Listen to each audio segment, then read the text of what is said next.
Purihin ng Diyos mga kapatid, magandang araw po. Muli, binabati ko po kayo lahat sa pangalan ng Panginoon. Gusto ko pong mag-share ng Bible topic sa araw na ito at pamamagatan po nating the right hand of God o ang kanan ng Diyos. Ano ba ang ibig sabihin ng kanan ng Diyos mga kapatid? Ang ating pong key verse ay nasa Aklat ng Mga Gawa, Acts chapter 7 verse 55 to 56. But he, being full of the Holy Ghost, looked up steadfastly into heaven and saw the glory of God and Jesus standing on the right hand of God, and said, Behold, I see the heavens open and the Son of Man is standing in the right hand of God. Ito po ay ang kasaysayan ni Esteban mga kapatid, the first Christian martyrs, ang kauna-unahang martir ng simbahan o ng iglesia. Siya po ay binato hanggang sa mamatay. At bago siya mamatay, nakita niya at sinabi niya, being full of the Holy Ghost, bilang puspos ng Espiritu Santo, tumingin siya paitaas sa langit at nakita niya ang kaluwalhatian ng Diyos at ang ating Panginoong Hesus na nakatayo sa kanan ng Diyos. At sabi niya, Behold, I see the heavens open and the Son of Man is standing in the right hand of God. Dito binanggit yung salitang the Son of Man is standing on the right hand of God. Now, kung atin pong bibigyan ng mabilis na pangunawa, we could figure out here that Stephen ay nakita niya ang ating Panginoong Hesus na nakatayo sa kanan ng Diyos. So we could figure out that nang makakita siya ng vision sa langit, the heavens open, he see Jesus Christ standing in the right of God, hand of God.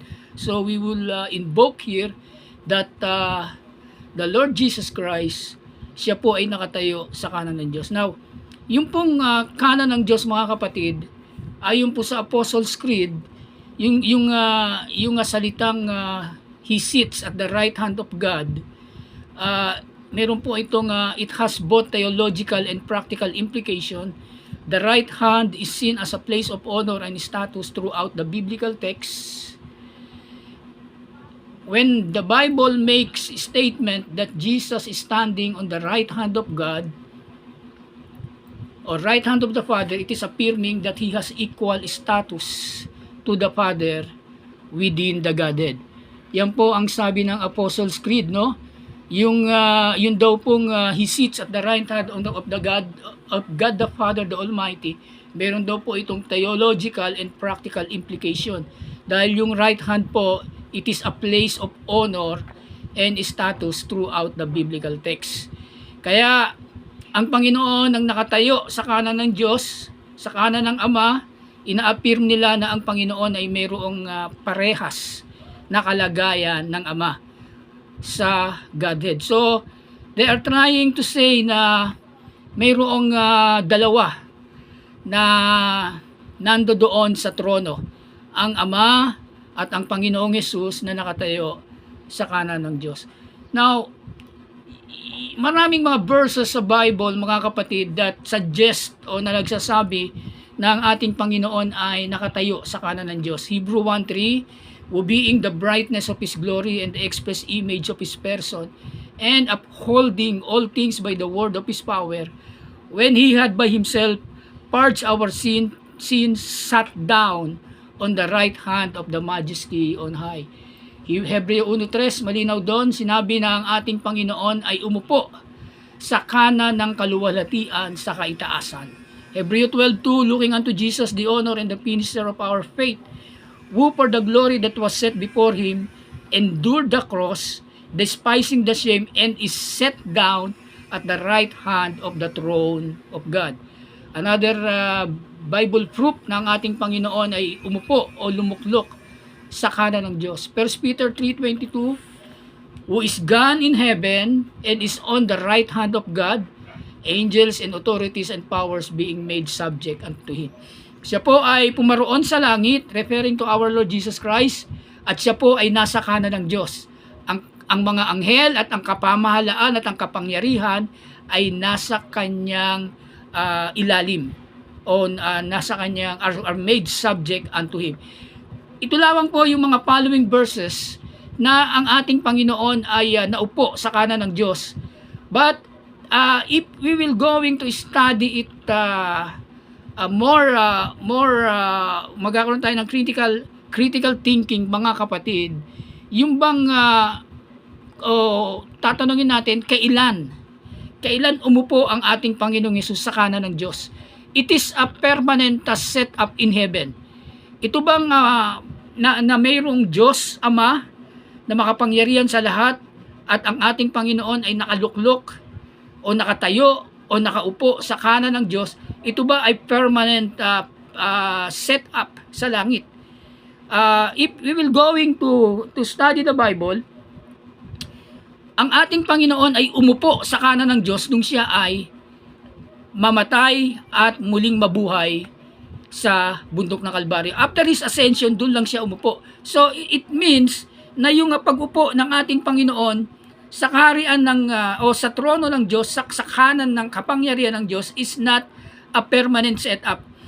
My point is, it's not been set up in the eternity past, and it will not be set up in the future eternity. So, wala pong ganoong set up on the eternity past, dahil kung titingnan natin, lumuklok lang ang Panginoon sa kanan ng Diyos nung siya ay mabuhay na maguli sa mga patay.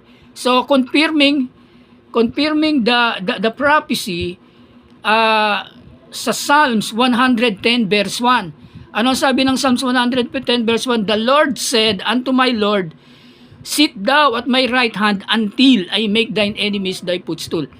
So, sinabi ito ni King David, ni propeta David. Ang sabi niya, sinabi ng Panginoon sa aking Panginoon, maupo ka sa aking kanan. So, nung mga time na sinabi ito ni Haring David, hindi pa nauupo ang ating Panginoon sa kanan ng Diyos. Kasi hindi pa nagsakatawang tao ang ating Panginoon.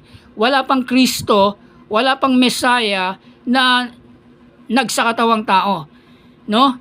So, yung sinabi niyang, the Lord said unto my Lord, sit thou at my right hand. So, ibig sabihin, nung sinabi ito ni Propeta David, wala pang nauupong Kristo sa kanan ng Diyos. So, this prove na yung setup na ang Panginoon ay nakaupo sa kanan ng Diyos ay hindi po ito set up permanent.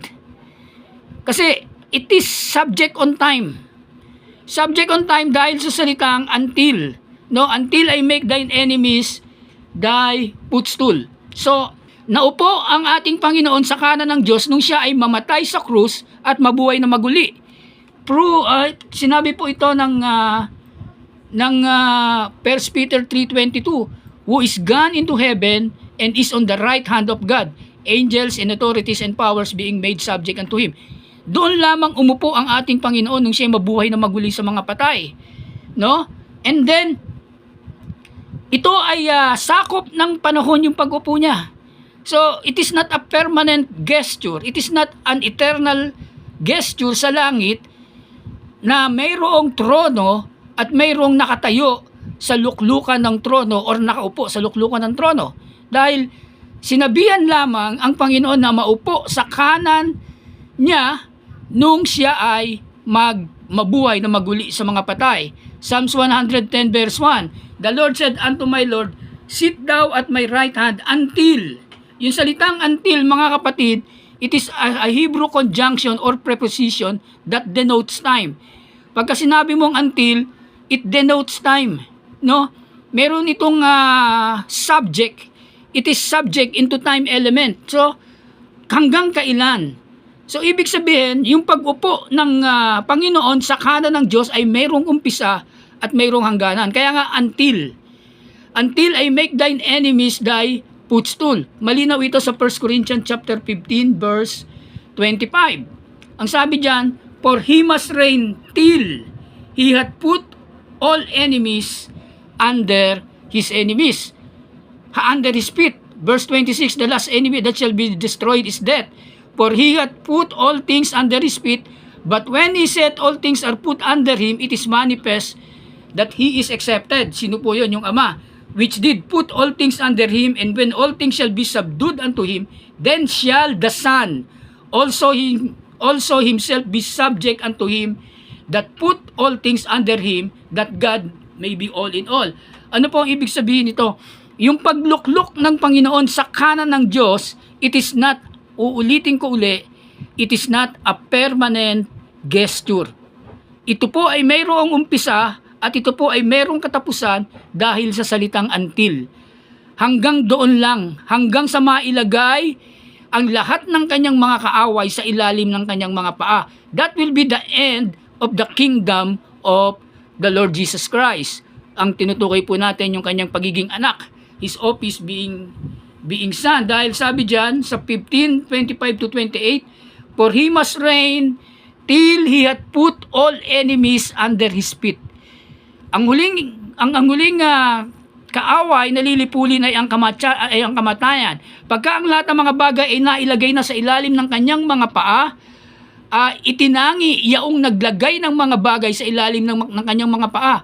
At kung ang lahat ng mga bagay ay sumuko na sa ilalim niya, ang anak, gayon nga ang anak, will be subject unto him that put all things under him, that God may be all in all. Yung anak naman, mga kapatid, isusuko niya yung kanyang authority and power to God, so that God may be all in all. So ibig sabihin, yung manifestation of the Son, yung pagiging anak niya, mga kapatid, yung pagiging anak niya o yung pagiging anak ng Diyos, all happen and subject under the time. No? Hindi nangyari in the eternity past. Walang eternal sonship at walang eternity future ng Son of God. Magtatapos ang Son of God when all of his enemies been subject under his feet. And then the Son will be subject unto him that put all things under him, that God may be all in all. So it is very clear sa mga talatang ito, mga kapatid, that the setup, yung setup na mayroong Kristo, at our Lord Jesus Christ is standing or sitting on the right hand of God, it is not a permanent setup in heaven. Under ito ng time element. Proof niyan ay yung 110, Psalms 110 verse 1. Sinabi ni David, then the Lord said unto my Lord, sit unto my right hand until I make thine enemies under thy footstool. Yung pag-upo ng Panginoong Yesus sa kanan ng Diyos ay hanggang mailagay ang lahat ng kanyang kaaway sa ilalim ng kanyang mga paa. So, this prove na yung ating Panginoong Yesus, mga kapatid, ay yung kanyang manifestation as a son is subject on time and will end also on time. Yung kanyang pagmanifest is all subject by time element. Now, ano ba yung right hand, no? Because kung pag-aaralan natin yung sinabi ng Apostles' Creed, they're trying to imply, no, na yung setup that the right hand of God, na ang Panginoon ay umupo sa kanan ng Diyos, it seems on their theory that it is a permanent setup, no? It is an eternal setup, no? But if you will going to study careful, hindi po ito permanent setup, no? Dahil nag-umpisa ang setup na ito nang ang ating Panginoon ay mabuhay na maguli sa mga patay. He gone to heaven and sit on the right hand of God until, no? Walang setup eternal na ang Diyos ay mayroong katabi sa luklukan na anak, mga kapatid. So yung kanilang Apostles' Creed implying na mayroong dalawang persona sa luklukan ng Diyos is not biblical. Dahil nagkaroon lamang ng pag-upo ang Kristo sa kanan ng Diyos nang siya ay mag-manifest in the flesh mamatay sa bundok ng Kalbaryo at mabuhay na maguli sa mga patay. Now, ano ba yung right hand of God? Is the right hand of God ay it is literal or symbolical? Mga kapatid, ano ba ang right hand of God? Sa Psalms chapter 89 verse 13, ang sabi diyan, Thou hast a mighty arm, strong is thy hand, and high is thy right hand. So here, mga kapatid, binanggit yung right hand. So it seems like it is not a literal arm, no? It seems like an analogy or a metaphorical for a strong hand or for a mighty arm. Sabi diyan, thou hast a mighty arm, strong is thy hand, and high is thy right hand. Psalm 63 verse 8, My soul followeth hard after thee, thy right hand upholdeth me. So, again, here hindi ito ini-imply as a literal. So, it could be symbolical or metaphorical, thy right hand upholded me. Exodus 15:6, Thy right hand, O Lord, is become glorious in power. Thy right hand, O Lord, hath dashed in pieces the enemy. So, ito po ay tumutukoy doon sa Red Sea. Nung yung Red Sea ay hinati ng Diyos sa pamamagitan ni Moses, tumawid yung mga Israelita at yung mga kaaway ay nilamon ng tubig o ng dagat, mga kapatid. Ang sabi diyan, Thy right hand, O Lord, is become glorious in power. Thy right hand, O Lord, hath dashed in pieces the enemy. Yung mga kaaway dito, ito po yung mga Egyptian na sumunod sa kanilang tumawid sa dagat na pula. At nang sinabi ng Bible, Thy right hand, O Lord, hindi natin nakita ron yung kanan ng Diyos na literal. So the right hand there is metaphorical or analogical sa strength and power of God. I need an amen there, mga kapatid. Amen. So, Psalms 139 verse 10, Even there shall thy hand lead me, and thy hand shall hold me. And thy right hand shall hold me. So, even there shall thy hand lead me, hindi mo makikitang literal yung kamay ng Diyos na maggagabay sa'yo at yung kanang kamay ng Diyos na hahawak sa'yo. Again, it is metaphoric, mga kapatid. It is metaphorical. So, pagka pinag-aralan po natin yung right hand, ang strong lexicon nito ay yamin. Ibig sabihin, right hand, right side, or south. No? Kaya binanggit na south, kapag tingin naman yung direction, east on the left, right on the south, north on the upside, and south on downside. So, yamin, ang ibig sabihin ng yamin ay right hand. Pagka ginamit mo direction, it is the south. No? It is a part of speech, noun and feminine. O sa transliteration ay yamin. Ang definition niyan again, right hand, right side, or south. Ang word origin nito derived from the root yaman, meaning to go to the right or to choose the right.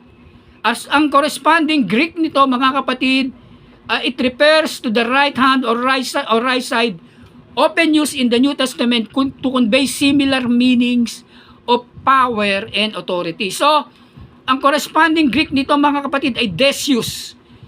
Sa Hebrew ay yamin, sa Greek ay desius. Ang ibig sabihin nito, similar meaning of power and authority. Now, sa Hebrew word na yamin, primarily refers to the right hand or right side. It is often used in the Bible to denote strength, authority, and favor, as the right hand was traditionally considered the hand of power and skill. Kumbaga, mga kapatid, it denotes strength. Sa atin ito yung ating kanang kamay.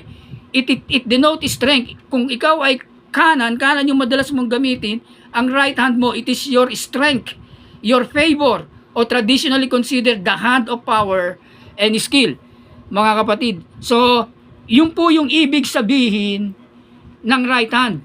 Sa historical background, mga kapatid, the right hand was also symbolic of divine favor and protection in biblical times.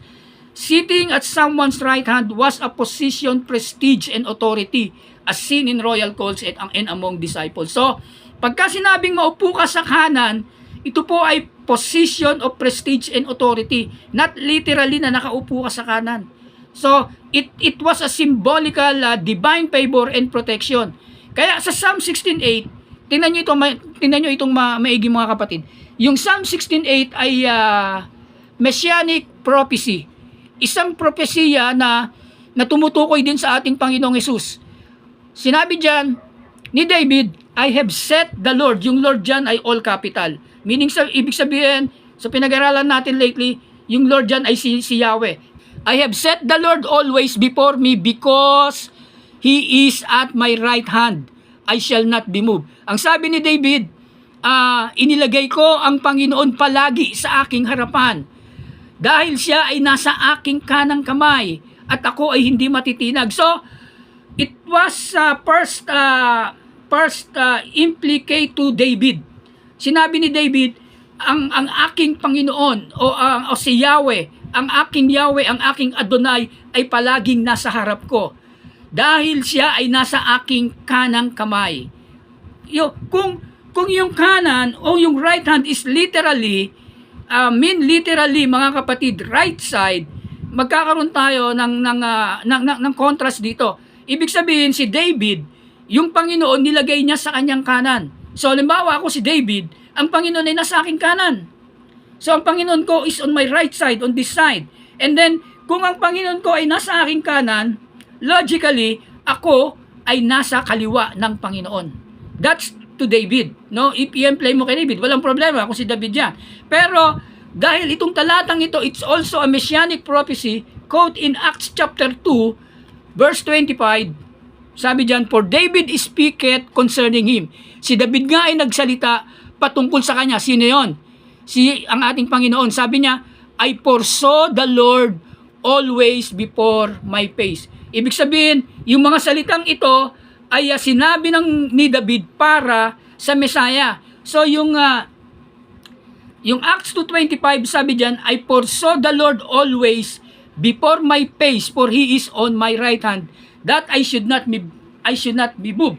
So itong mga salitang ito na sinabi niya sa Psalm 16:8, sinabi ng Acts 2:25, ito ay sinalita ni David para sa Messiah. Ibig sabihin, it is a messianic prophecy. Isa sa maraming mga talata sa aklat ng awit na tumutukoy sa ating Panginoon. Ano ang sabi ng 16:8 ng Psalms? Sabi diyan, I foresaw the Lord always before my face. Inilagay ko ang Panginoon palagi sa aking harapan, sapagkat siya, for He is on my right hand. Sapagkat siya ay nasa aking kanan. Ibig sabihin, yung mga salitang binitawan na ito ni David ay ito ay para sa Mesiya. Ibig sabihin yung Mesiya, ang sabi ng Mesiya ni Christ, as per 2:25 of Acts said, quote on 16:8 ng Psalms, ang Panginoon ay inilagay ko sa aking harapan at siya, sapagkat siya ay nasa aking kanan. Ibig sabihin, yung Mesiya, yung Lord, o yung Yahweh na sinabi ng Psalms 110 verse 1, the Lord said unto my Lord, sit down on my right hand. Doon ang nagsalita si Yahweh. Ang sabi niya sa Mesiya, umupo ka sa aking kanan. Yun ang sabi ng 110 verse 1. So ang nasa kanan ng Panginoon o ni Lord ni Yahweh, according to Psalms 110 verse 1, yung Mesiya. So that means ang nasa kaliwa ng Mesiya ay yung si Yahweh o si Adonai, si Lord. But here on Psalm 16:8, it is a messianic prophecy refer to our Lord Jesus Christ on Acts 2:25. At ang sabi diyan, I set the Lord always before my face, sabi niya, for He is on my right hand. Ang sabi na, yung Messiah, sinabi niya, concerning the Messiah, si Haring David sinabi niya, concerning the Messiah, inilagay ko ang Panginoon palagi sa aking harapan sapagkat siya ay nasa aking kanan. Ibig sabihin, yung Mesiya, ang nasa kanan niya ay ang Panginoon or si Adonai or si Yahweh. if you will try to put it literal, no? Kung ilalagay mo itong literal, on Psalm 16:8, ang nasa kanan ng Messiah ay si Yahweh. Ibig sabihin, yung Messiah nasa kaliwa ni Yahweh. Nasa kaliwa ni Yahweh. But on Psalms 110 verse 1, and the Lord said unto my Lord, sit unto my right hand. At sa maraming talata ng Biblia, ang Panginoon ay lumuklok sa kanan ng Diyos. Ibig sabihin, kung ang Kristo ay nasa kanan ng Diyos, otherwise o logically, yung Diyos ay nasa kaliwa ni Kristo. So it is contrast on Psalm 16:8 kung ang interpretation natin sa kanan ng Diyos ay literal. Dahil sabi ng 16:8 as David speak concerning the Messiah, yung Diyos o yung Panginoon or si Yahweh ay nasa kanan ng Messiah. So, if you're going to interpret the right hand of God literally, this will not fit. Kaya yung right hand of God, it is not literal. It is more symbolical of power and strength. At gagaya ng sinabi sa Mark chapter 14, verse 62. And Jesus said, I am, and ye shall see the Son of Man sitting on the right hand of power and coming in the clouds of heaven. Ibig sabihin, ang Panginoon ay umupo. Not literally on the right hand of God, but on the right hand of power. Ibig sabihin, the authority, the power, and all other karangalan, mga kapatid, ay nasa ating Panginoon. It is not a literal a right hand na mayroon pang nandoon sa kanyang kanan. Kaya, if you will going to figure out, yung nakita ni Stephen, mga kapatid, yung nakita ni Esteban, I saw the glory of God and Jesus is standing on the right hand of God. Ano yung nakita ni Esteban? Nakita ba ni Esteban ang Diyos? Going back to our key verse, ang sabi diyan, Acts 7:55 to 56, but he being full of the Holy Ghost, looked up steadfastly into heaven and saw the glory of God and Jesus standing on the right hand of God, and said, behold, I see the heavens open and the Son of Man is standing on the right hand of God. Now, ano ang nakita ni Esteban? Nakita ba niya ang Diyos? No? Hindi po nakita ni Esteban ang Diyos, because ang sabi niyan, he saw the glory of God. Ang nakita niya yung kaluwalhatian ng Diyos. At si Kristo na nakatayo sa kanan ng Diyos. Yung kanan dyan is not a literal kanan. Hindi nga niya nakita ang Diyos. Ang nakita niya yung kaluwalhatian ng Diyos. And you cannot see God unless magpakita sa iyo ang Diyos. Ang Diyos sa kanyang natural na esensya ay Espiritu. So nasa ng kanan, nasa ng kaliwa. No? So yung right hand of God, it is a figure of speech, meaning the right hand of power. That Jesus Christ is sitting on the authority in heaven. No? What did Stephen saw is the glory of God. Yung glory, mga kapatid, it was sa Hebrew, ito po ay kabod. Ito yung nakita ni Esteban. The primary Hebrew term for glory is kabod. This word stems from the root that means weight or heaviness. Yung ibig sabihin ng kabod ay bigat. Bigat. Or it could be in the sense of honorable, dignified, exalted, or revealed. More often, glory communicates God's special presence as in the pillars of glory of fire. So sa Exodus 13:21, mababasa natin, and the Lord went before them by day in a pillar of cloud to lead them the way by night in a pillar of fire. So matatandaan natin sa umaga, ang bansang Israel ay sinusundan ng haliging ulap, at sa gabi naman ay binabantayan ng haliging apoy to give them light to go by day and night. So ibig sabihin, ito yung glory of God. Ito yung nakita ni Stephen. Ito yung maraming glory o manifestation of glory of God na nakita ni Stephen. He did not saw God. What he saw is the glory of God. Ito yung sa 2 Chronicles 5:14 nang dinedicate ang templo ng Diyos ni King Solomon. Sabi diyan, bumaba ang glory of God. Bumaba ang kaluwalhatian ng Diyos na parang mga ulap. And then on verse 14, so that the priest could not stand to minister by reason of the cloud, for the glory of the Lord had filled the house of God. So, nung maramdaman ng mga saserdote, ng mga priest, yung mga ulap, yung weight, yung bigat ng glory of God, they could not stand to minister. Yun yung nakita ni Stephen. He saw the glory of God.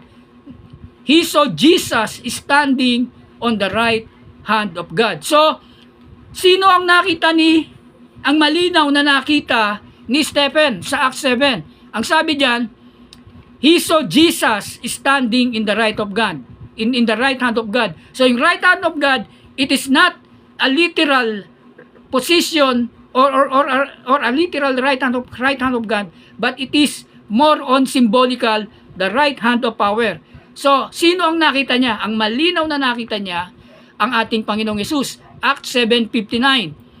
And they stoned Stephen, calling upon God. Binato nila si Esteban na tumatawag sa Diyos at nagsasabi, sino tinatawagan niya? Ang Diyos. Ano sinasabi niya? Lord Jesus, receive my spirit. Yun ang malinaw. Yun ang malinaw. Tumawag siya sa Diyos at sinabi niya, Lord Jesus. Si Lord Jesus ang kanyang nakita. In conclusion, the right hand of God is not literal place of God sitting enthroned and Jesus standing in the right of God.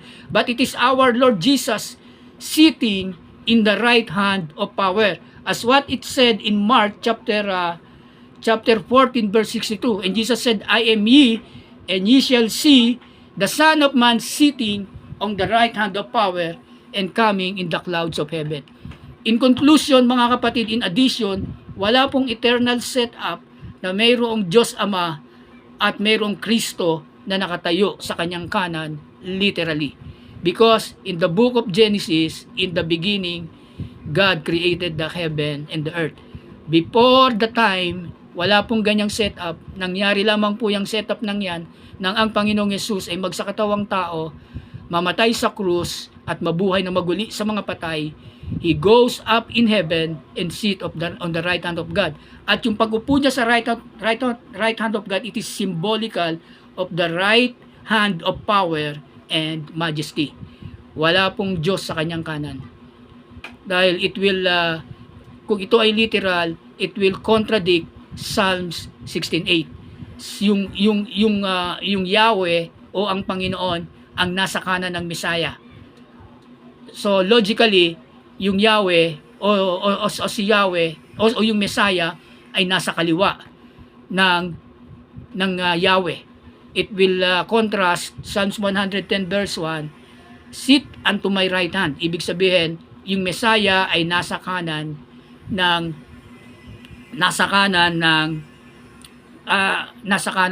Panginoon.